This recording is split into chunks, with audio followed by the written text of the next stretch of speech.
দুনিয়াতে যত অদ্ভুত অদ্ভুত প্রশ্ন সব আপনি মুসা আলাহিস সাল্লামের মাথা থেকে পাবেন। বিভিন্ন বিষয়ে আল্লাহরে প্রশ্ন করতেন। সাইয়েদনা মুসা আলাহিস সাল্লাম আল্লাহরে বললেন, আল্লাহ আপনি আমার এমন একটা জিকির শিখাইয়া দেন যে জিকিরটার শব্দ আপনি আর আমি ছাড়া কেউ জানবে না।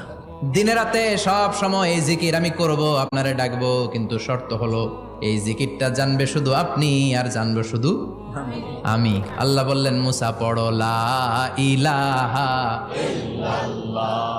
মুসা আলাইহিস সালাম কয়, মাবুদ এটা তো জাতীয় জিকির, সবাই জানে।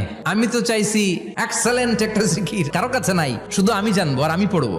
আল্লাহ বললেন, মুসা এই লা ইলাহাকে যদি এক পাল্লায় রেখে দাও, তাম বিশ্ব, সাত আকাশ, সাত জমিনটারে তুলে যদি তুমি আরেক পাল্লায় রেখে দাও, লা রাজাহাত কাফাতু লা ইলাহা ইল্লাল্লাহ, মুহূর্তের মধ্যে লা ইলাহার পাল্লা ভারী হয়ে যাবে।